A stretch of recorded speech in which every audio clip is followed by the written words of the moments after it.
Meus queridos e amados irmãos, boa noite para todos vocês, para todos nós, e a graça e a paz de Cristo Jesus seja com todos nós nesta noite. Quantos podem dizer um amém? Amém! Que maravilha! Para mim é um grande prazer vir a primeira vez a esta igreja amada, querida, que nós temos acompanhado aí nesse percurso de 12 meses, ou um pouquinho mais, que Deus deu o nascedor dessa igreja. Quero louvar a Deus pela vida de cada um de vocês que estão aqui nesta noite. Quem pode pegar as suas duas mãos e aplaudir a Jesus nesta hora? O digno de louvor, honra e glória. Só Ele! Só Ele! Seja dado louvor nesta noite. Esta igreja está aberta, é por causa dele. Aleluia!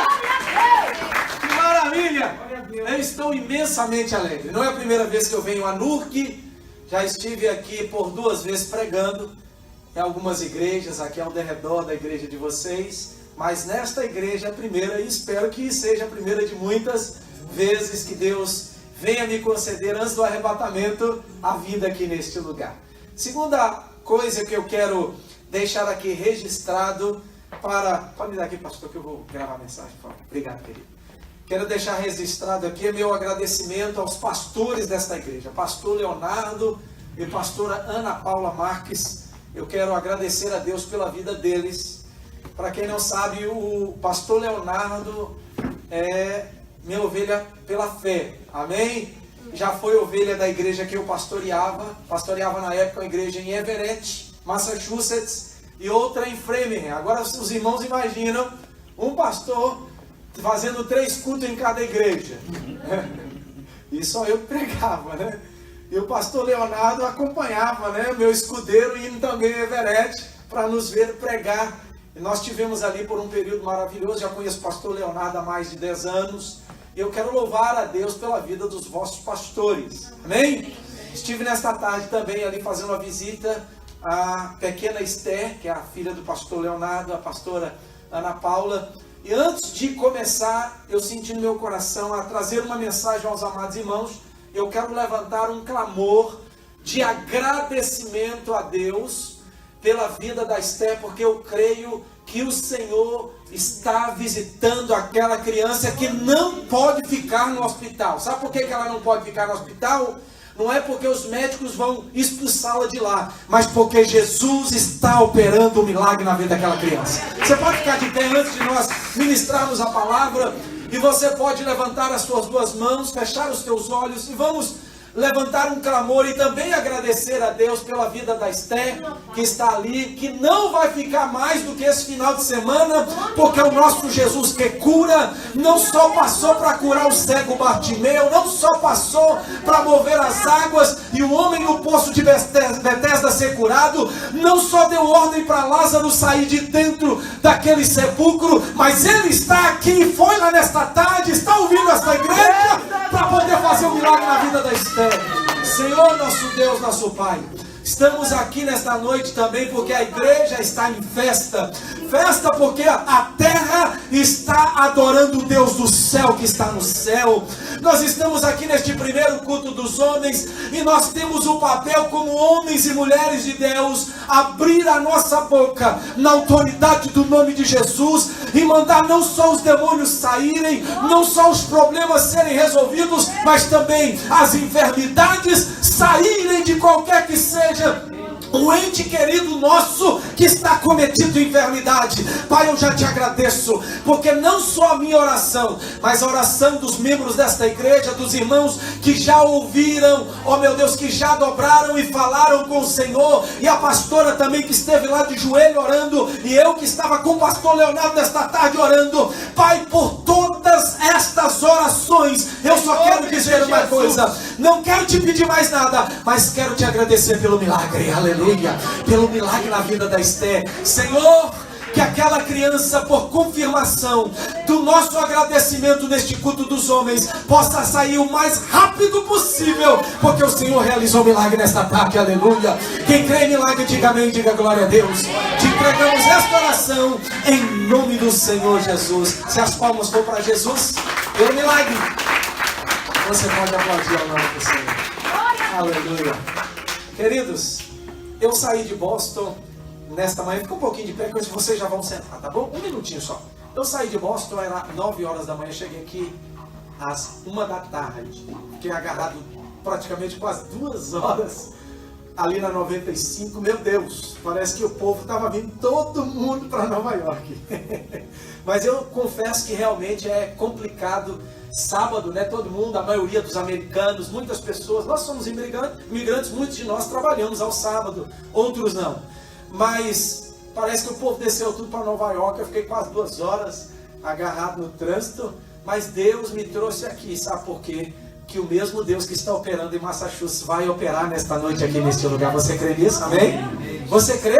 Parece que o povo não está crendo, não. Eu estou crendo que não importa a quantidade de pessoas, importa corações abertos e quebrantados para Deus poder fazer grandes coisas.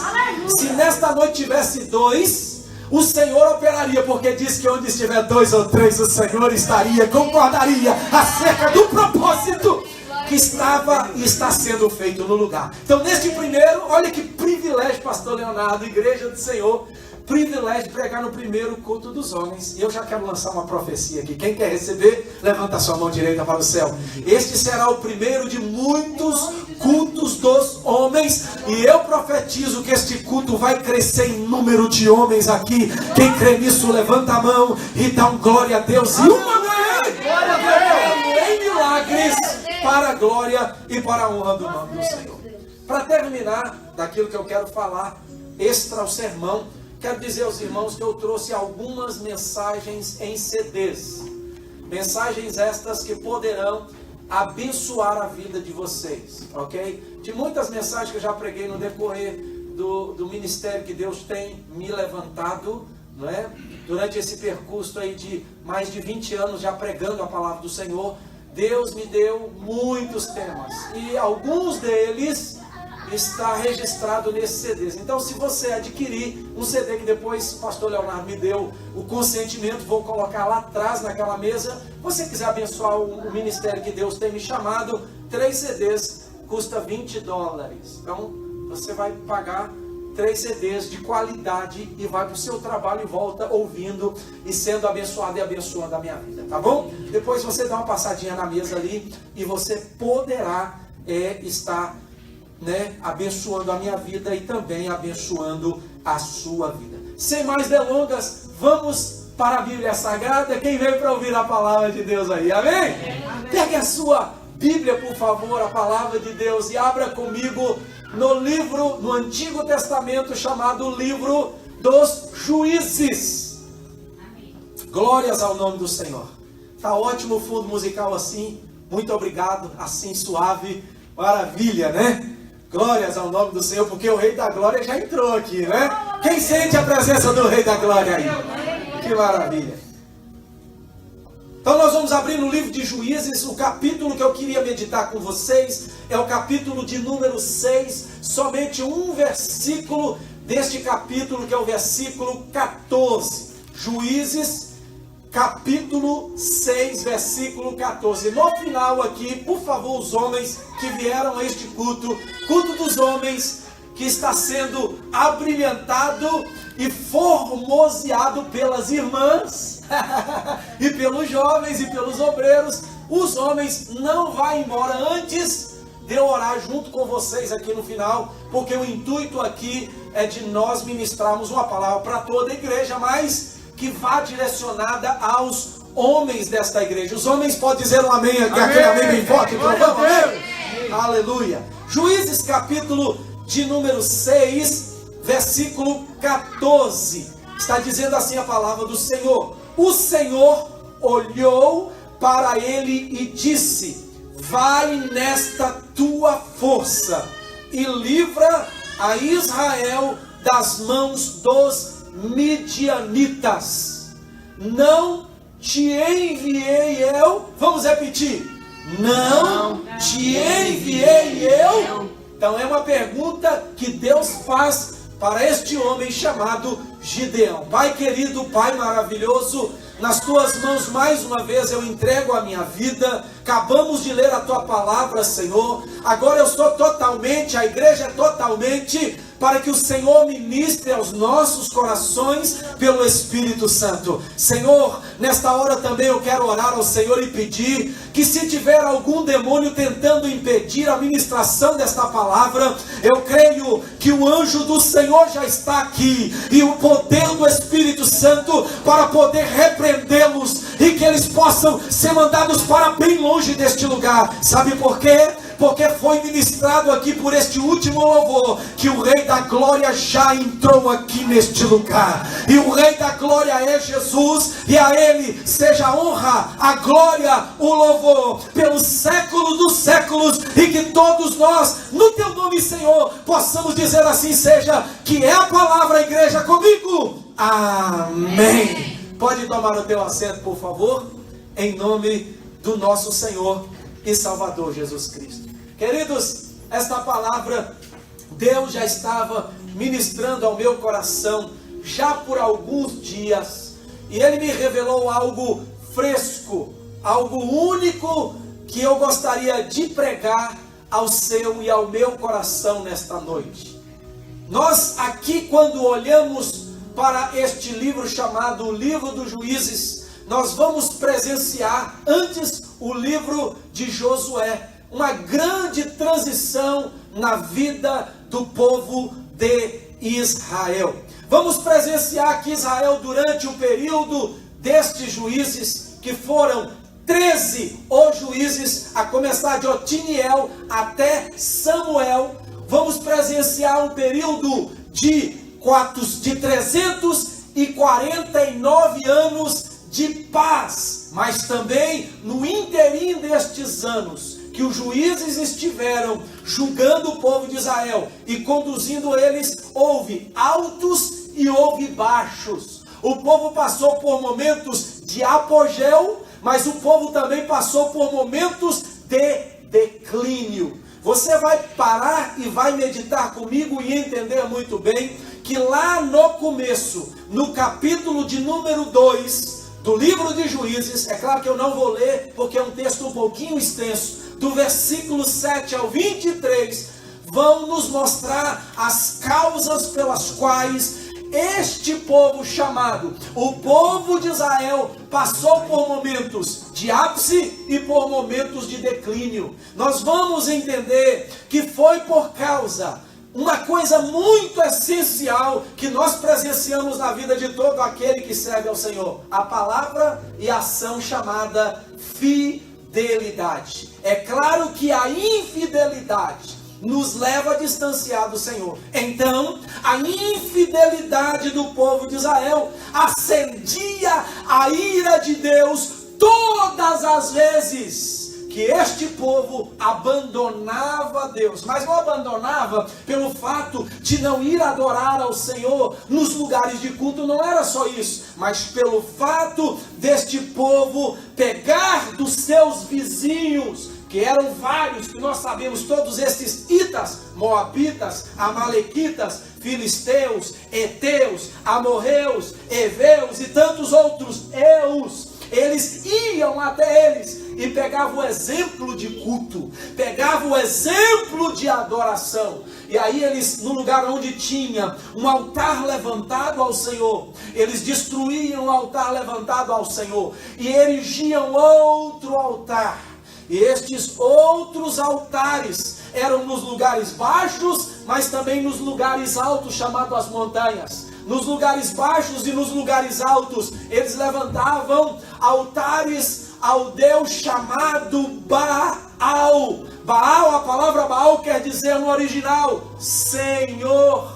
E está relacionado à fertilidade.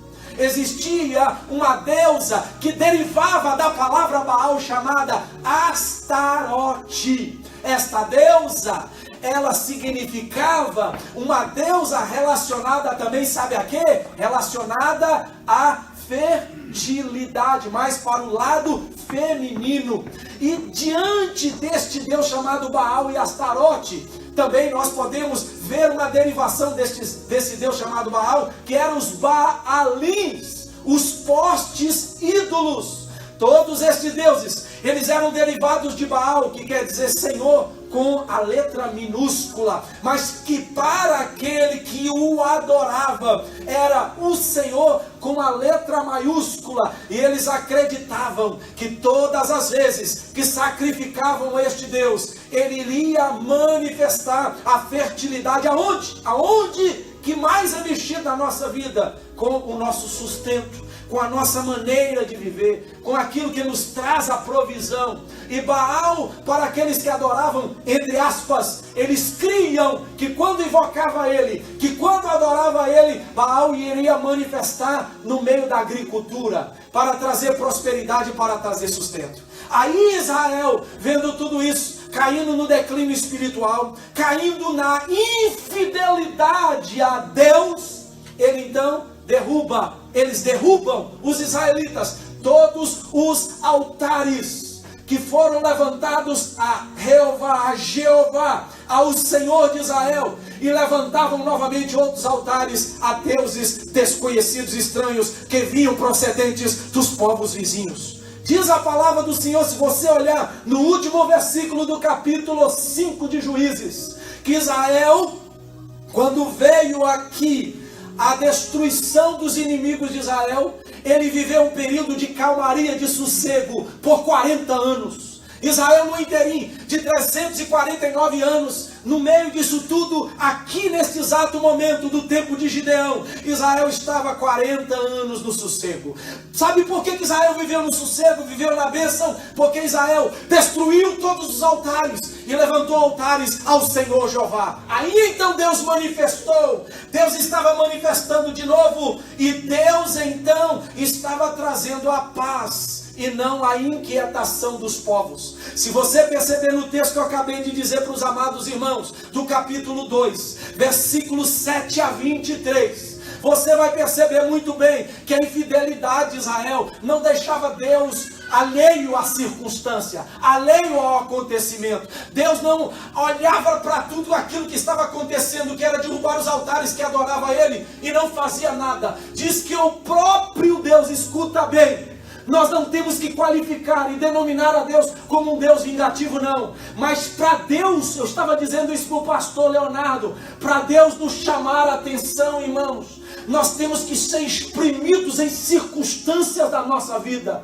Nós temos que ser colocados num canto, para que Deus chame a nossa atenção. Passemos pelo fogo e pela prova. E infelizmente, é isso que acontece com todos nós, para nós podermos voltar e adorar a Deus na beleza da sua santidade. Se não, por contrário, por conseguinte, nós vamos viver uma vida morna, uma vida longe de Deus, uma vida religiosa, e não vamos buscar e adorar a Deus da maneira que Ele deve ser buscado e deve ser adorado. Em muitas das vezes abandonamos, como este povo abandonou a Deus, deixou a Deus e começou a adorar outros deuses. Diz que o próprio Deus, no capítulo 2, 7 ao versículo de número 23, acendeu a ira de Deus. E o próprio Deus incomodou, olha Deus agindo, incomodou os inimigos de Israel para começar a perseguir Israel. E na perseguição e na prova de Israel, era que Israel começava a clamar o nome do Senhor. 40 anos de sossego, Israel vivendo sem incomodação dos inimigos, mas diz a palavra do Senhor que num exato momento, no período deste homem chamado de Gideão, antes dele se levantar como um juiz de Israel, o povo novamente, porque era assim, irmãos, levantava um juiz depois de Josué, que foi um homem que comandou e levou o povo até a terra prometida. O primeiro juiz, Otiniel, foi levantado por causa da infidelidade, da adoração, a prostituição espiritual que o povo de Deus acometia em seus corações e nas suas ações. Então Deus começou a levantar juízes para julgar as ações e levar o povo a entender que eles deveriam adorar somente a um Deus, o Deus criador dos céus, aleluia, o Deus criador da terra, e que havia separado Israel para ser o seu povo único, exclusivo e de boas ações. E aí levantava-se um juiz.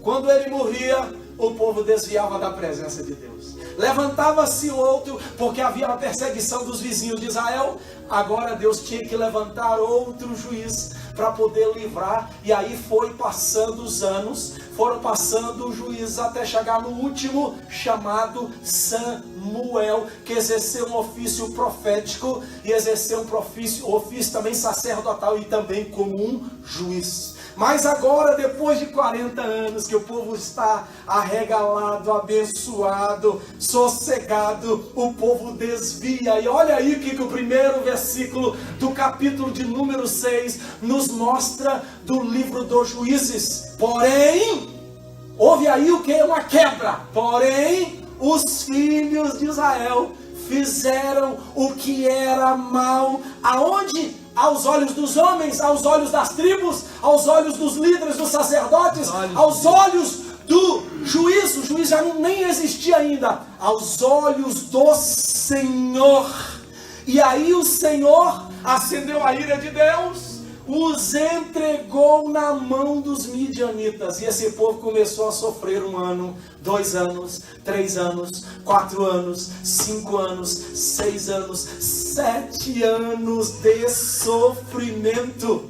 7 anos sofrendo, 7 anos. Aqui a Bíblia nos fala que este povo não podia jogar a semente, não podia arar, não podia tampar as covas que as sementes foram lançadas. Esse povo não podia pegar o gado que tinha, as ovelhas que tinha, os cabritos que tinha, a criação que eles possuíam, e levar para o pasto para estes animais engordarem e darem novas crias. Não podia. Por quê? Porque os inimigos de Israel, por causa da ira que Deus havia acendido no coração contra eles e levantado estes povos, o que aconteceu? Estes povos agora começaram a ir no campo onde era lançada a semente e roubavam a semente. Quando estava quase, talvez eles deixavam para ser colhido, ia a eles, espantavam os agricultores e colhia o trigo, e os agricultores não levavam nenhuma semente de volta para casa. Isso acontecia no campo,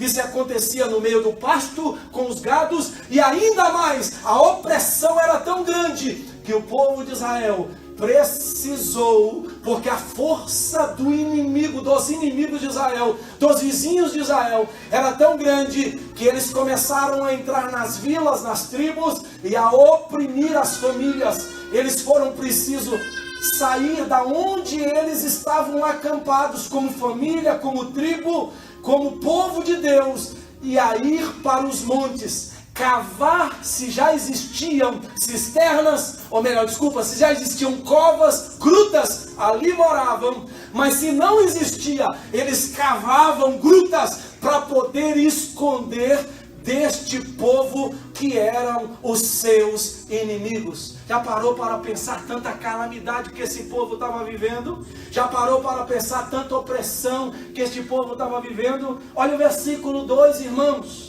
Prevalecendo o poder.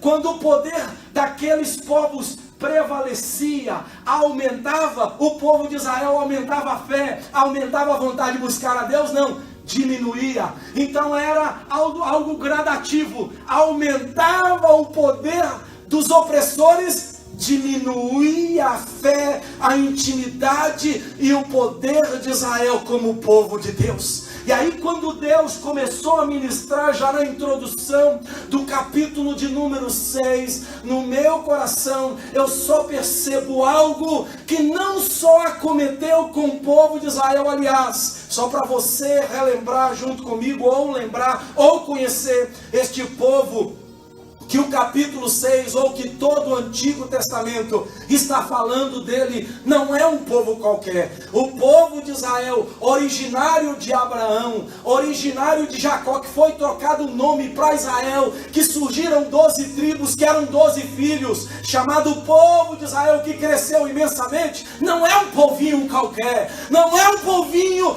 que Deus alienadamente salvou, separou, mas é o povo escolhido do Senhor. É o povo que Deus olhou. É claro que quando nós estudamos a história de Israel, a teologia do surgimento de Israel, você vai ver que Israel, ele tinha as mesmas qualidades e defeitos de qualquer outro povo que estava ao seu derredor, mas aprove a Deus pelo seu poder escolher a Israel. Então Israel não era qualquer um, era escolhido pelo Senhor. Mas agora, diante do texto e da revelação que o Espírito Santo traz ao meu coração e que eu gostaria de compartilhar com a igreja, quando eu olho para este povo, povo de Israel, povo escolhido, povo separado de Deus, que tem um nome. Qual é o nome deste povo? Qual é o nome deste povo dividido em tribos? Se chama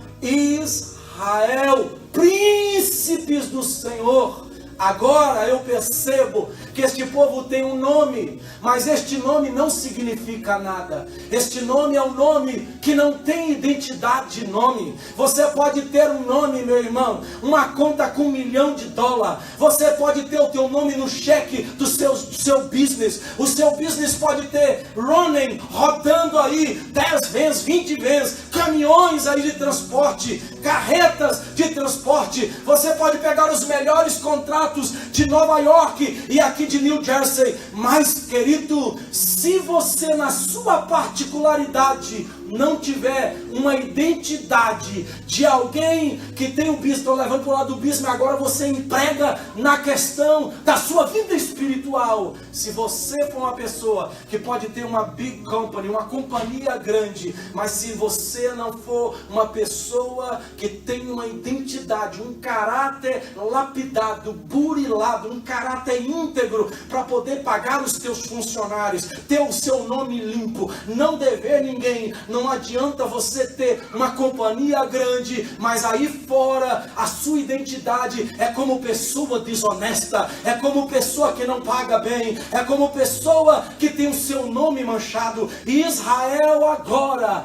pelo fato de ser oprimido, de perder a terra para plantar, de perder a terra para morar, de perder a terra que Deus deu para eles conquistarem, para poder cuidar do seu gado, Israel começa e perde a sua identidade. Eu vim aqui nesta noite não para falar da perda da sua identidade. Você pode estar aqui dentro da igreja, você pode fazer parte do hall de membros desta igreja aqui, mas talvez a tua identidade cristã está perdida. Esta noite, queridos e amados irmãos, é uma noite de nós resgatarmos de novo, e se não é resgatar de novo, você vai conquistar a identidade que você precisa de ter como homem e como mulher de Deus. É noite de resgatar a nossa identidade. É isso que Israel havia perdido. É isso que Israel precisava resgatar de novo, a identidade. Aleluia! Precisamos ter uma identidade. A palavra resgate quer dizer obtenção, rendição, libertação, quitação. Algo que você vai conseguir obter, isso é resgate. A palavra identidade quer dizer a circunstância pelo qual você se apresenta, ou alguém fala de você para os outros. Isto é uma identidade. Quando você apresenta a sua ID, a sua driver's license, seu passaporte brasileiro, americano, para as pessoas que não te conhecem, você está se identificando quem você é. Quando você coloca os seus dedos para tirar a digital, você está mostrando quem você é, qual é a sua identidade. Quando lá no oculista eles jogam o raio de luz infra aqui dentro dos seus olhos e vai lá na menina dos seus olhos, eles vão ver a identidade que há na sua pupila dos olhos. Eles vão ler o que os olhos, e você já sabe que agora em novembro existe um telefone aí, que nós não vamos fazer, não é a propaganda dele, que ele faz a leitura facial e dos olhos, identifica quem você é. Você é único, meu irmão. Deus fez cada um de nós únicos. Alguém pode parecer com você, pode ter pessoas espalhadas pelo mundo que têm o mesmo sangue seu, mas Deus fez você exclusivo, com um DNA. E acima de tudo, por mais que servimos a Deus ou não, Deus colocou uma identidade dentro de nós. Mas infelizmente o pecado arrancou a identidade de nós. Aqui a adoração aos outros deuses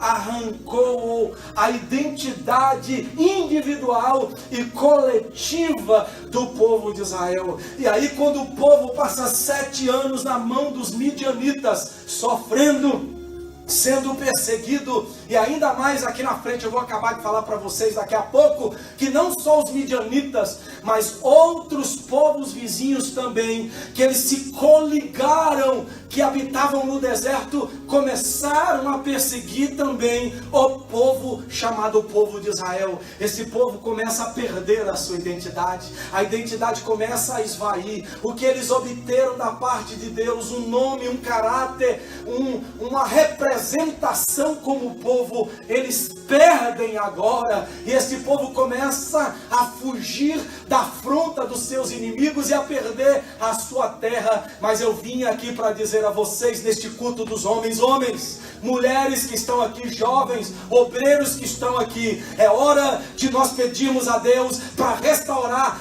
a identidade daqueles que estão com a identidade rota, mas também para fazer marcada a identidade como homens e como mulheres de Deus, que Ele nos salvou, para nós também podermos ser. Quem pode levantar a sua mão e adorar o nome do Senhor, porque Deus nesta noite quer marcar a tua identidade como homem e como mulher de Deus, aleluia. Agora, por causa do enfraquecimento do povo de Israel, sabe o que acontece? Sempre assim que acontece conosco. Quando nós estamos vendo o fiozinho do cordão arrebentando, a corda está puindo, está quase acabando tudo, e nós vamos cair na vala, nós vamos cair no abismo, porque corda nenhuma está nos segurando mais.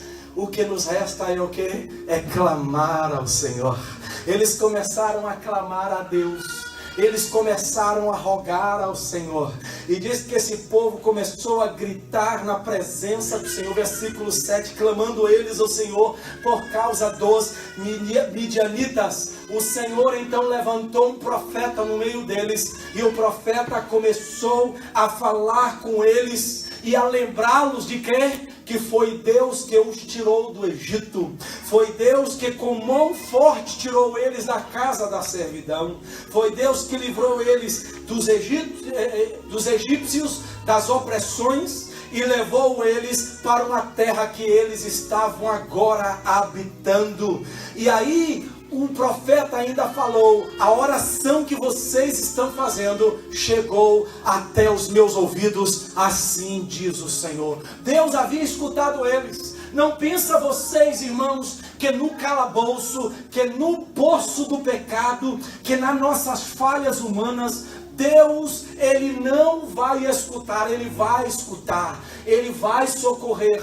Mas existem horas que Deus escuta e parece que não está nos escutando, porque existem horas que é preciso Deus ficar em silêncio por causa dos propósitos errados das nossas orações. Não é isso que eu vim falar com vocês, que Deus se coloca em silêncio, mas existe uma hora quando nós estamos quase para ser massacrado pelos inimigos, pelas circunstâncias, que é só clamar para Deus poder escutar e Ele enviar socorro para a nossa vida. Quem crê nisso adora o nome do Senhor. Neste momento, 7 anos de opressão, o povo perdendo a sua identidade, Deus agora escuta a oração deste povo e levanta quem? Um homem chamado Gideão. Um homem chamado Gideão. E o nome de Gideão quer dizer lenhador. Alguém que ele está disposto a cortar, está disposto a enfrentar algo muito difícil. A palavra do Senhor fala que este homem chamado Gideão, que significa cortador, que significa lenhador, estava malhando o trigo no lagar.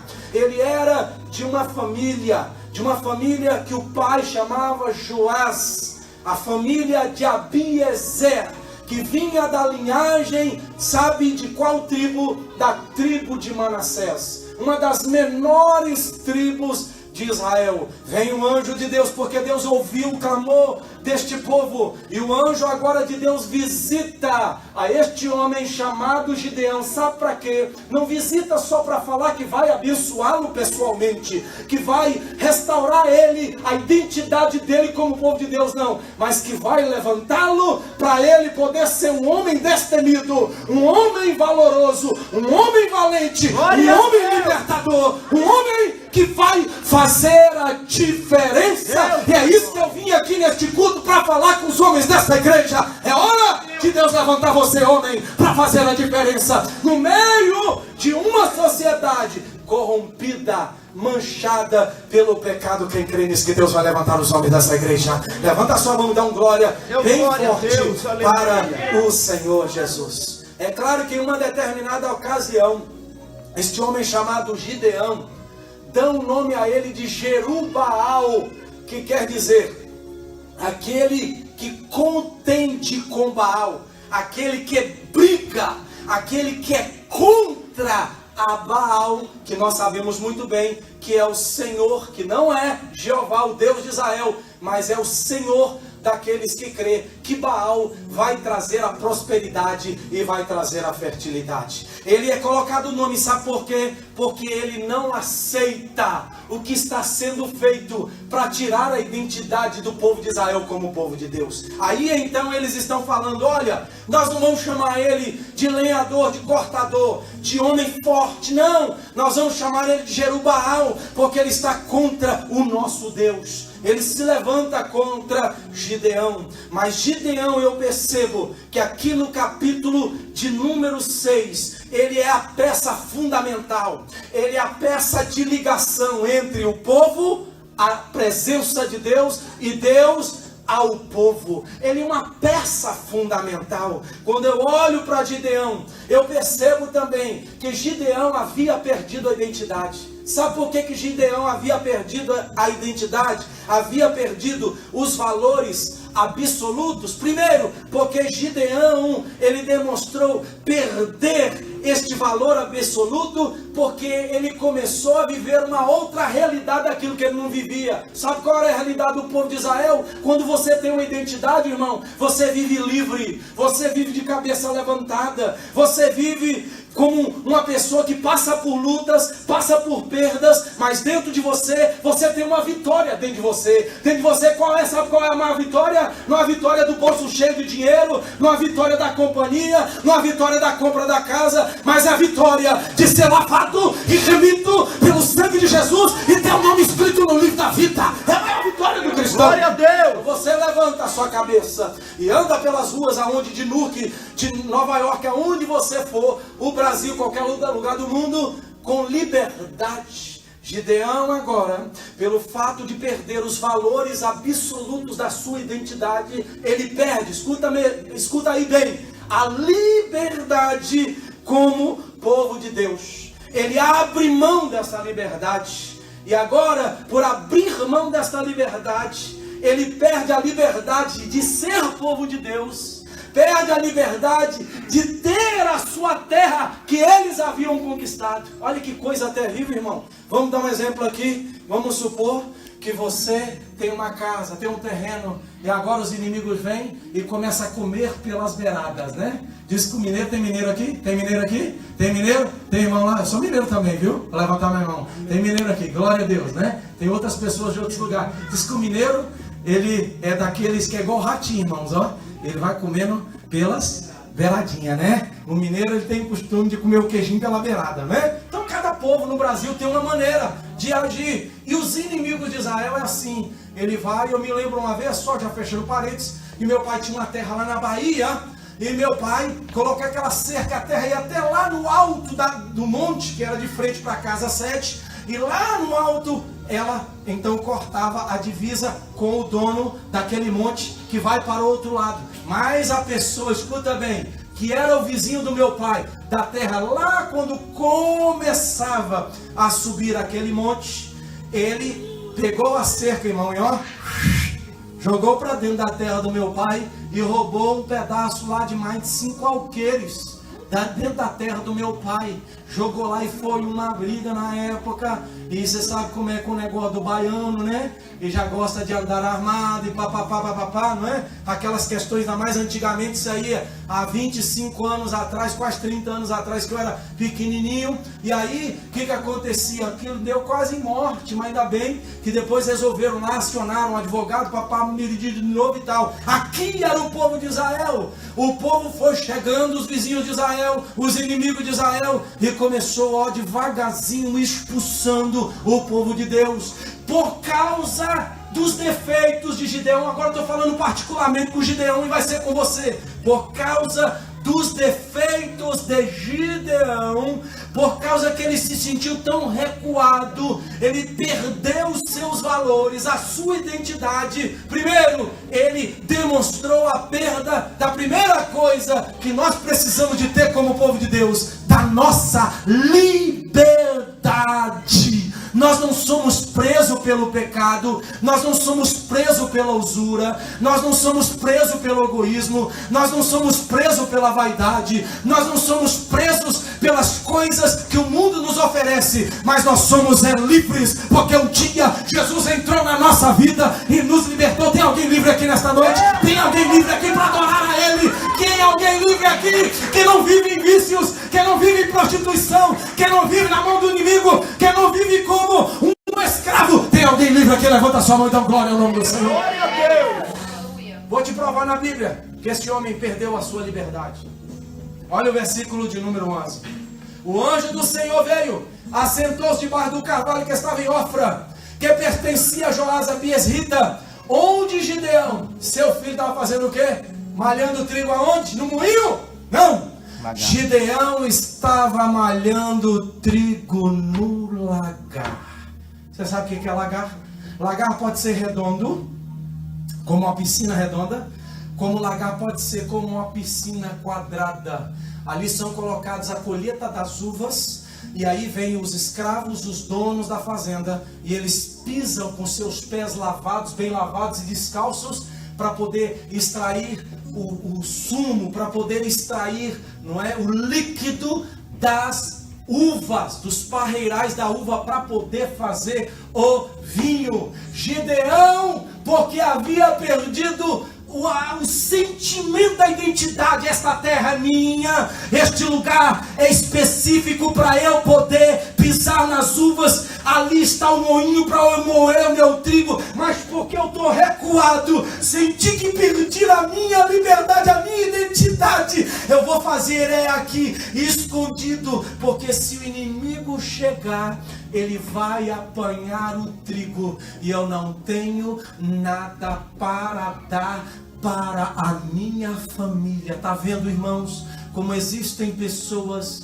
que agora eu vou aplicar para a nossa vida, que estão anos e anos dentro da casa de Deus, levantam a mão, dá glória, até sapateia, até cai na unção da profecia, da revelação, mas quando ela levanta, desce aquelas escadas, entra no carro e vai para casa, ela se sente presa. Sabe por quê? Porque ela não tomou posse da identidade que Jesus, que é o nosso Deus, tem para ela. Queridos, passaremos por lutas, passaremos por provações. O próprio Jesus levantou, dizendo para os discípulos lá no Evangelho de João: no mundo vocês não pensem que vai ser mar de rosas, vocês lá vão ter aflições, mas vocês precisam de ter ânimo, porque eu que sou o exemplo, venci o mundo, e agora é uma colocação minha, não está escrito na Bíblia. Vocês também, nós que estamos aqui entendendo esta palavra, passamos por aflições, vamos vencer também, porque Jesus venceu lá na cruz do Calvário, a vitória de cada um de nós.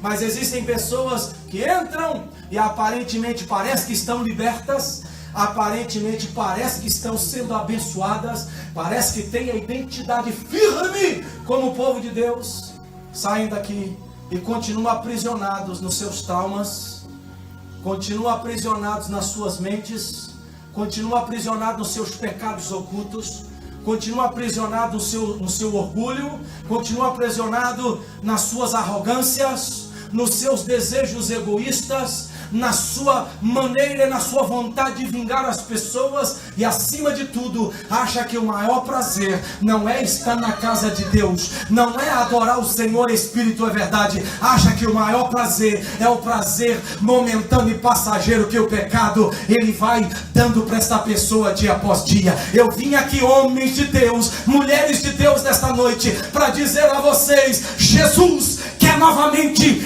resgatar, quer restaurar a identidade nossa como livres, libertos, lavados e remidos pelo seu sangue, para nós podermos viver em novidade de vida, uma vida de alegria, uma vida de vitória, uma vida que Satanás venha a ser envergonhado e adorado o Senhor dos céus e da terra. Quem pode dizer glória e amém? Amém. Mas este homem perdeu o valor da liberdade. Como é bom ser livre, irmão. Você pode não ter nada no seu bolso, pode não ter o carro que você quer, pode não vestir a roupa que você quer, pode não comer o que você deseja de melhor, mas só o desejo e a alegria de andar pelas ruas e pelos lugares, ir para o trabalho e voltar, entrar nos estabelecimentos, ver pessoas e saber que nenhuma condenação há para aqueles que estão em Cristo Jesus. Aleluia, isso é bom demais. Quem tem vivido isso glorifica o Senhor. Como é bom ter liberdade, como é bom, aleluia, ter liberdade no Senhor e saber que nenhuma condenação há para mim e para você que estamos verdadeiramente em Cristo Jesus. Esse homem estava malhando trigo no lagar porque ele havia perdido a liberdade. Eu vou fazendo escondido aqui porque os midianitas tomaram a minha terra. Segunda coisa, segunda perda de valor que eu percebo, este homem, infelizmente, a gente vê só o lado bom, né? Lá no final, claro que lá no final foi uma maravilha. Lá no final você viu um homem destemido. Lá no final você vê o que o Senhor chamou ele de valente. O Senhor chamou ele de um homem que estava na força dele, cheio de força. Mas antes disso, você percebe um homem de baixo e vivendo uma incredulidade. Quando perde-se a identidade, irmão, vem incredulidade. Quando perde-se a identidade, perde-se a fé. Quando perde-se a identidade, a gente perde as coisas maravilhosas que é servir a Deus na sua essência e na sua totalidade. A gente perde vontade de orar, perde vontade de ler a Bíblia, perde vontade de dar um abraço gostoso no irmão, a gente perde vontade de chorar. Chorar não é pecado não, viu, homem? Chorar, homem, não é pecado. Chorar não é pecado não, minha irmã. Chorar é um quebrantamento diante do Senhor. Chorar é colocar algo para fora, que só na presença de Deus que nós temos liberdade para fazer esse tipo de coisa. Aleluia, louvado seja o nome do Senhor. Mas este homem demonstrou incredulidade. Sabe por quê? Porque aqui nos mostra no texto que parece que ele estava realmente vivendo uma vida pelo qual ele nunca havia tido uma experiência real e verdadeira com Deus. Sabe o que lá no texto fala, no versículo 13 deste mesmo capítulo? Se o Senhor é conosco, por que tudo isso nos sobreveio? Irmão, isso é incredulidade ou não é? Uma pessoa falar assim, olha, sabe por quê? Por que está acontecendo isso mal com a minha vida? Está acontecendo mal com a minha vida porque parece que Deus não existe. Está acontecendo de mal com a minha vida, meu irmão. Sabe por quê? Porque parece que Deus nunca fez nada para mim. Isso é incredulidade ou não é, irmãos? Uma demonstração a este nível, a esta profundidade, a esta largura. Ele chegou e falou para o anjo, olha, né? Senhor é contigo, homem valente. Mas que nada, rapaz. Que nada, anjo. Isso aí de você me chamar de valente, que valente que nada. Porque se eu fosse valente de verdade, Deus não tinha nos abandonado. É isso que eu quis falar. Deus não tinha abandonado. Esse negócio da história aí é só a história passada. Se nunca aconteceu não, isso é anedota, isso é uma história, uma ficção. Esse negócio que Deus pelejou pelos meus pais, por que tudo isso está sobrevindo a nós? Isso é incredulidade, irmãos. Isso é duvidar que Deus do passado é o mesmo Deus do presente, é o mesmo Deus do futuro. Sabia? Eu queria dizer uma coisa para vocês. Uma das coisas que está dentro do atributo, da essência, daquilo que Deus é, se chama, sabe o que? Imutabilidade. Eu mudo. Eu posso de manhã cedo estar alegre, pastor Leonardo, igreja do Senhor. De manhã cedo eu posso estar regozijante ou o contrário, triste. Mas à tarde eu posso estar triste ou regozijante. Isto é algo mutável na minha vida, as minhas emoções. Mas Deus, Deus ele não muda não, pastor Leonardo. Que ele prometeu a você, ele vai cumprir, aleluia. O que ele falou, pode se levantar céu, terra e inferno, pode se levantar potestade, porque ele é o alfa, ele é o ômega, ele é o princípio, ele é o fim, ele é o que era, que é, que há de vir. O meu Deus é todo poderoso. Mas este homem aqui demonstrou incredulidade. Ele está demonstrando uma mudança de valor na vida dele. Meu irmão, por favor, pode passar os céus e a terra, mas não deixe a tua fé mudar. Pode passar todas as coisas na tua vida, você perder a saúde, você perder o carro, perder a casa que limpa o contrato, você perder o cabelo preto por branco, você perder as medidas bonitas para engordar, você perder qualquer coisa, furar o pneu, perder o pneu, né? Bateu a porta do carro, caiu a lâmpada, caiu o vaso, furou a calça. Ah, aquele irmão que tem aquele blazer bonito, né? Aquele sapato, o sapato quebrou o salto. Irmão, pode acontecer tudo de ruim com você, mas não perca a tua fé no Senhor, não perca a tua confiança no Senhor, não perca o teu contato com o Senhor, porque a tua fé vai demonstrar toda a diferença quando você precisar de Deus agindo na tua adversidade. Pode levantar a mão e pode dar um glória ao nome do Senhor, aleluia. Me aguenta mais um pouquinho, quem pode me aguentar mais um pouquinho, diga glória aí, glória. Amém. A perda, última perda de valor que eu percebo na vida de Gideão, foi que Gideão menosprezou. Ai, pastor, ele menosprezou quem? Não, ele menosprezou ele mesmo, menosprezou o seu lugar. Sabe como o quê? Como tribo de Israel. Sabia que tem pessoas que estão na igreja, mas ele vive uma síndrome terrível, que ela vem do inferno, mas que parece que tem crente que gosta de viver como uma galinha da Angola. Tô fraco. A galinha da Angola não muda a cantiga. Muda ou muda? Não muda não. Galinha da Angola sempre está com a mesma cantiga. Tô fraco. Quanto mais milho você joga para ela ficar forte, ela tô fraco. Mas ela vai cantar, não é, irmão? Mas ela vai cantar, tô fraco. Tem crente que vive a síndrome da inferioridade. Tudo ele reclama. Tudo tá ruim. Pastor, tá demorando no culto hoje. Pastor, o som tá alto demais.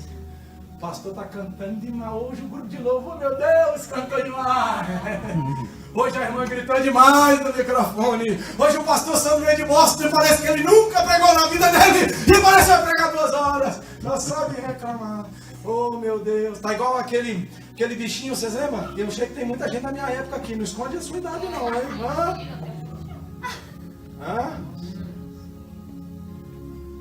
Tem um bicho que eu esqueci o nome dele, ele fala assim: oh vida, oh azar. Vocês lembram desse? Oh dia, a hiena só sabia reclamar. Oh vida, tem gente que é assim, irmão. Hoje tava um dia maravilhoso ou não estava hoje? Tava ou não estava, irmão? Que dia bom. Sabia que Boston está mais frio aqui? 5 graus a mais, entendeu? Vocês não reclamam não, por favor, senão eu vou pegar o clima daqui e mandar lá para Boston. Aqui tá verdinho, lá já caiu nas folhas tudo e não tá tudo pelado. O negócio lá tá ficando mais frio que aqui, viu? Vamos falar, Jesus, manda frio. Assopra lá pra nuca. Aqui a palavra de Deus nos mostra que este homem vivia a síndrome da inferioridade. Só reclamando. Ele diminuiu a sua postura. E sabe qual foi a desculpa dele? Nesta noite Deus vai quebrar a maldição da desculpa na sua e na minha vida. Sabe por quê? Porque ele tem identidade para a tua vida. Você pode ser o menorzinho, pode não cantar, pode não pregar, mas só a tua presença aqui já incomoda o inferno todo, já incomoda Satanás.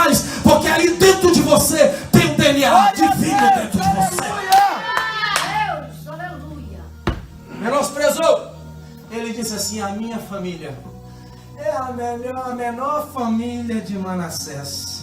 E a minha casa, para resumir mais ainda, para estreitar mais ainda, a minha casa é a menor casa.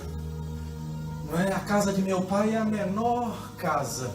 Aí o anjo do Senhor, para demonstrar a verdadeira identidade que esse homem deveria ter, a sua verdadeira identidade, o anjo do Senhor veio para ele e falou: olha, homem, levanta-te na tua valentia. Olha o anjo no versículo 12, ele falou: o Senhor é contigo, homem valente. Levanta, corajoso. Você está sem identidade, mas agora é hora de você reconhecer que acima de nós tem um Deus que pode te levantar como corajoso, valente, para poder mudar o quadro que você e que a tua casa e que a tua nação está vivendo. Ainda mais, além de provar e de fazer dele valente, iria fazer dele um homem dotado e recebendo vitórias que ele deveria viver e vencer. Aqui o anjo voltou, prosseguiu Gideão: se agora achei-me graça, dá-me um sinal. Versículo 14 está dizendo: o Senhor olhou para ele e disse: vai nessa tua força e livra a Israel da mão de quem? Dos midianitas. Um homem cheio de força é um homem que pode o quê? Fazer com que as conquistas e vitórias aconteçam na vida dele. É ou não é, irmãos? Quando nós nos levantamos com coragem e nós tomamos o poder do Espírito Santo sobre a nossa vida, porque é Ele que nos dá poder, não existe nada que vai atrapalhar de nós vencermos as vitórias que Deus tem para nós nesta noite. É noite de Deus te levantar com coragem, cheio de poder, de determinação, e você vai vencer as vitórias de Deus na sua vida. Você pode levantar a mão e adorar ao nome do Senhor, amém? Glória a Deus. Para terminar, eu gostaria de dizer a vocês que este homem não ficou vivendo a maneira desprezada. Este homem não ficou vivendo a sua incredulidade. Este homem chamado Gideão não ficou vivendo preso sem a sua liberdade, mas todavia Deus levantou a ele para poder buscar o resgate da sua identidade. Quantos podem dizer amém e glória a Deus? Em 5 minutos eu termino, aleluia. Sabe o que aconteceu com Gideão?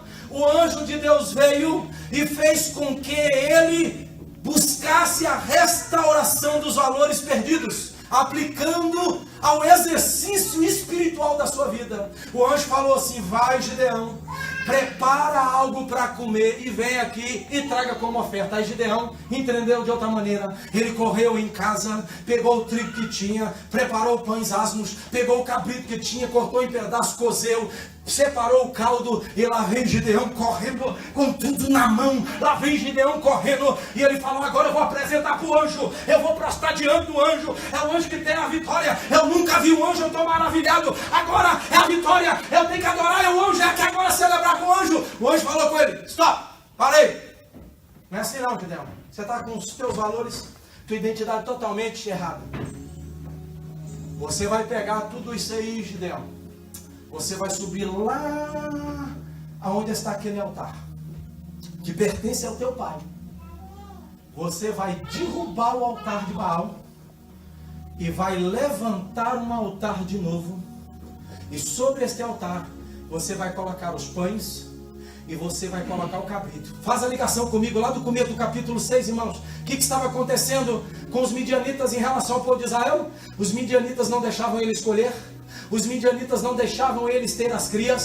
Sabe por quê? Porque Baal é o senhor de quê, irmãos? Baal é o senhor de quê? Vocês estão lembrados do que significa Baal? É o senhor da fertilidade. É o senhor do pacto da fertilidade. Completamente diferente do Senhor, o Deus Jeová Jiré, o Deus da provisão de Israel. Agora o Senhor vem e para restaurar o âmbito espiritual e mudar a diretriz da identidade de Gideão, escuta bem, o Senhor vem para fazer deste homem um homem que entende que a canalização da adoração não é adoração a outros deuses, não é adoração a outras coisas. E hoje em dia tem muita gente canalizando a adoração para as coisas deste mundo, para os deuses deste mundo. Você sabe muito bem que tem gente que faz de dinheiro, de coisas materiais, o seu Deus. Até o filho, a esposa, a família, no lugar de Deus. Isto é adoração, são outros deuses estranhos.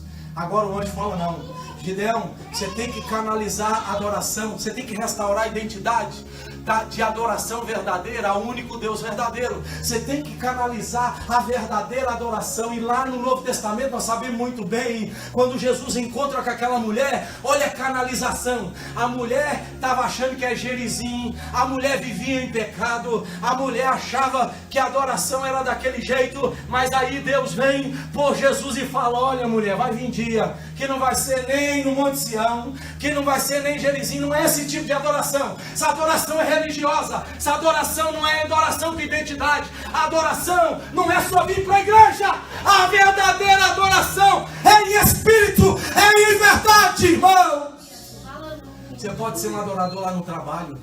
Você pode ser um adorador dentro do seu banheiro. Você pode ser um adorador dirigindo o carro. Você pode ser um adorador pagando a tua conta. Você pode ser um adorador visitando os órfãos, as viúvas, dando esmola. Você pode ser um adorador, sabe como? Você pode ser um adorador dando um abraço a uma pessoa que está fedendo cachaça, fedendo droga, está prostituindo. Você pode ser um adorador fora destas paredes. O que Deus está querendo é que a adoração seja canalizada em verdade na nossa vida. Adoração em verdade. Irmãos, Deus não está à procura de pessoas com carteirinha de igreja. Deus está à procura de pessoas que canalizem a sua adoração em espírito e em verdade.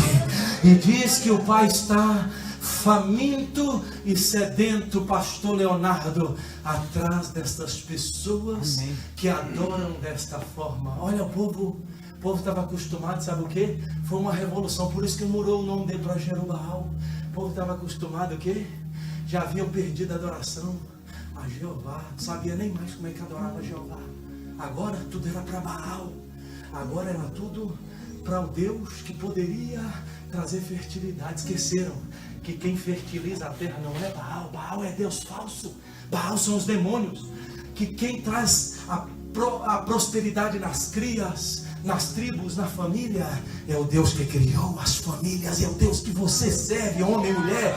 Sabe quem pode trazer fertilidade para esta igreja? Sabe quem pode? O Senhor. Mas como que Ele vai trazer o Deus dessa igreja? Sabe como que Ele vai trazer? O dia que vocês começarem a buscá-lo em espírito e em verdade, aí Deus vai ver a intenção verdadeira e Ele vai começar a trazer pessoas. Sabe por quê? Porque é o meu testemunho que vai fazer pessoas verdadeiramente ver que Deus existe, que Ele é verdadeiro, que Ele está aqui dentro deste lugar, que vocês congregam, que vocês reúnem. Aí eles vão entrar ali correndo, e quer sentar aqui, sabe por quê? Porque aqui tem pessoas que entenderam o que é uma verdadeira identidade e que restauraram a verdadeira adoração, que não é religiosa, que não é só vir ao culto, que não é só sentar aqui, que não é só cantar aqui, que não é só ofertar aqui. A adoração é muito mais que vir à igreja.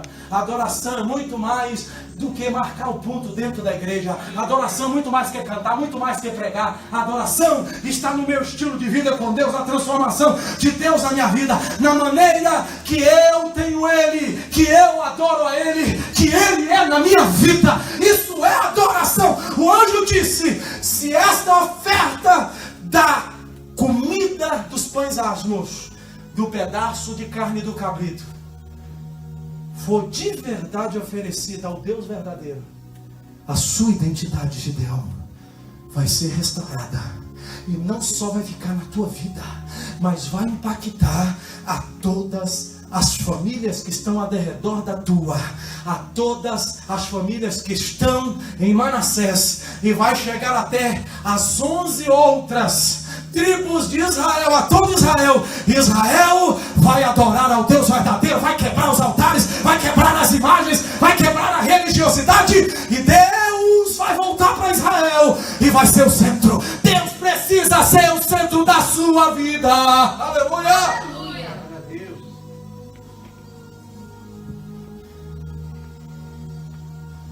Para terminar, Então, quando ele fez tudo isso, ele não aguentou e se prostrou diante do anjo. E ele disse assim: ai de mim, Senhor,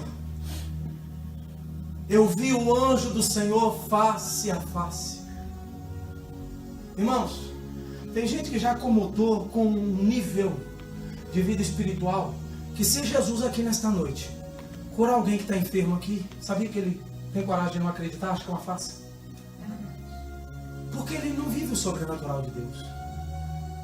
Se um anjo de Deus aparecer aqui visivelmente, que na época do Antigo e do Novo Testamento ele apareceu, que existem inúmeras vezes que o anjo de Deus apareceu na chamada teofania, o anjo de Deus, ou como um varão aparecia, e era o próprio Deus que se manifestava através do anjo, ou também se manifestava como um varão, chamada Teó. Teó quer dizer Deus, fania quer dizer aparição, maneira visível de Deus se manifestar. Se Deus se manifestar aqui de uma maneira curando alguém, se Deus manifestar aqui em língua, se Deus manifestar aqui no oculto, no escondido da vida de alguém, existem pessoas que infelizmente não vão acreditar. Sabe por quê? Porque elas não estão com a sua identidade restaurada. Sabe para quê, pastor Leonardo?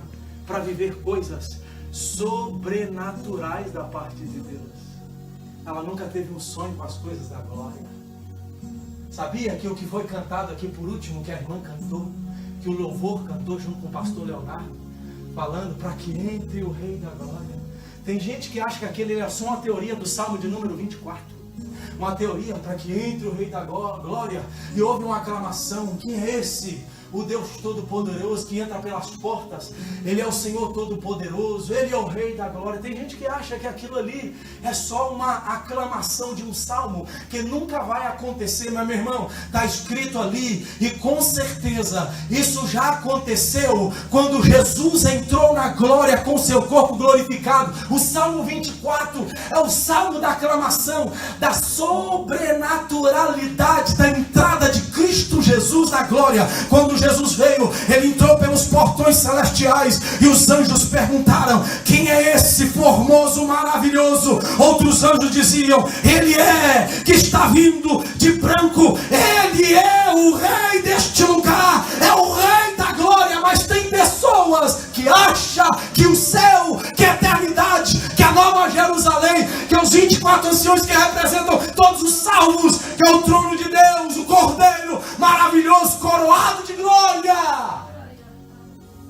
é algo chamado amedota, filosofia, algo que nunca vai se cumprir. Mas eu creio piamente que por causa da identidade de Cristo Jesus, creio na Bíblia 100% que ela é a infalível, inerrante, imutável palavra de Deus. Eu creio em coisas sobrenaturais. Sabe qual é, para terminar aqui? Já passei do meu tempo. Algo sobrenatural que eu creio, que isso é evidente na vida de muitas pessoas. A sua e a minha transformação. Isso é algo sobrenatural, irmãos.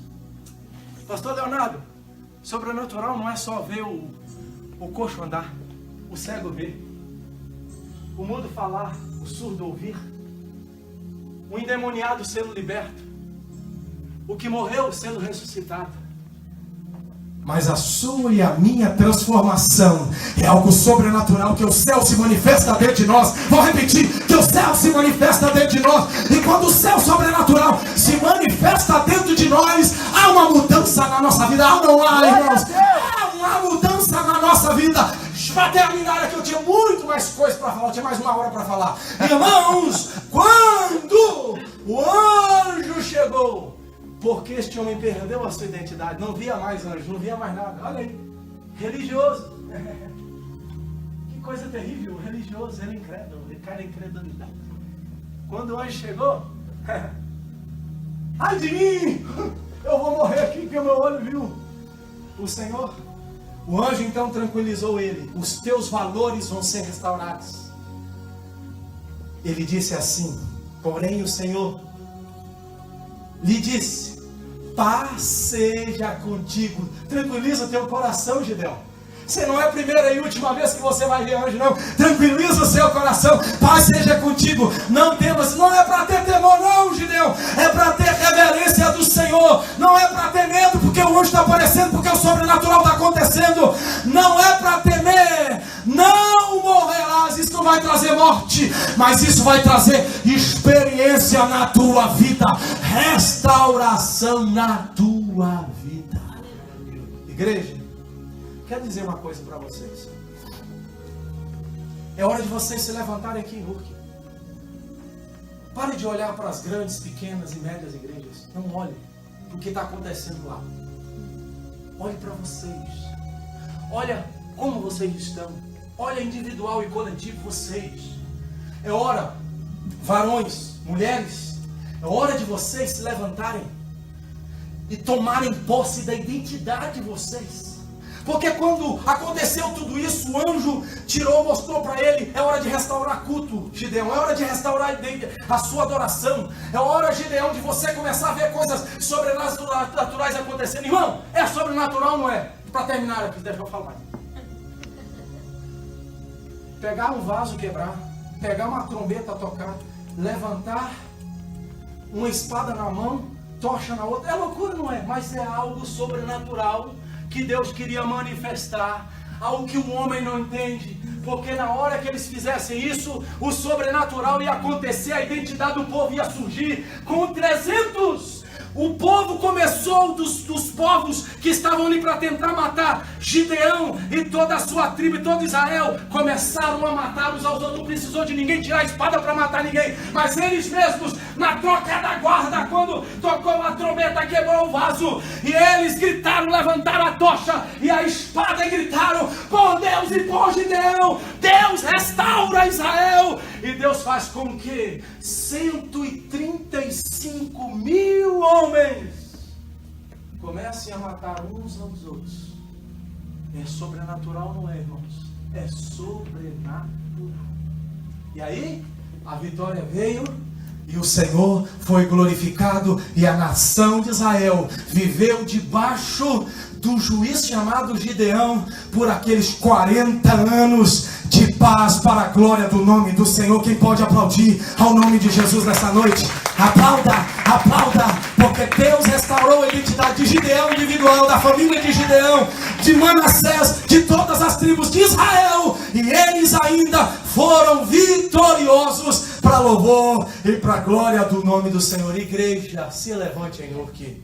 É hora de vocês demonstrarem para a sociedade Nurque. É hora de vocês demonstrarem para suas famílias, individualmente para vocês mesmos e principalmente para Deus. É hora de vocês falarem: eu sou povo de Deus, eu sou filho de Deus. Eu estou nesta terra não é para ganhar dinheiro. Ganhar dinheiro é uma consequência, irmão. Buscar primeiro o reino de Deus e a sua justiça, e as demais coisas serão acrescentadas. Então, se eu entender a minha identidade como povo de Deus, como servo e serva do Senhor, como chamado pelo Senhor, e enfrentar o inimigo, porque a minha missão nesta terra é ganhar alma, é ganhar alma, é ganhar alma, é ganhar alma, é ganhar alma, é trazer as pessoas para sentar aqui, para povoar este lugar, e o céu também. Sabe o que vai acontecer? Deus vai me abençoar. Deus vai me abençoar. Varão, vem aqui na frente, por favor, seu homem. Vem aqui na frente. Os homens? Os homens?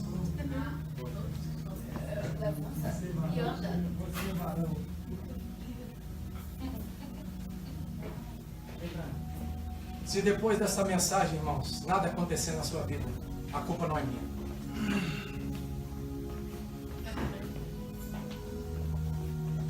Qual a sua identidade? Não é o seu nome que eu estou perguntando. Qual a sua identidade? Eu sei a minha identidade. Sou cidadão do céu. Filho de Deus. Essa é a minha identidade. Primeiro, antes do meu nome, Sandro Franco Benguinami, a minha identidade é como filho de Deus. Chamado pelo Senhor para uma grande obra. Cidadão e herdeiro do céu, nome escrito no livro da vida. Pela misericórdia de Deus, chamado ao ministério. Todos nós temos um ministério, irmão. Não é só pastor que tem ministério, não é só evangelista, não é só diácono, não é só missionário, missionária, pastora. Não. Todos nós temos um ministério, todos nós temos um chamado. Ide por todo mundo. Pregai o evangelho a toda criatura. Ele falou para quanto? Para um? No meio dos 12? Não, para os 12. Os 12 que estavam ao redor dele. Não é? Não foram para os 12 apóstolos? Que eram discípulos e foram chamados no particular para serem apóstolos? Que quer dizer enviado. Apóstolo não é só ficar dentro da igreja. É aquele que vai para abrir. Enviado. Isso é o ministério apostolar. Enviado. Está indo. Abrindo igreja. Abrindo ministérios. Abrindo frente de batalha. Como um trator derrubando árvore. Derrubando selva. Não é? Virgem, mata a virgem. Esse é o ministério apostolar.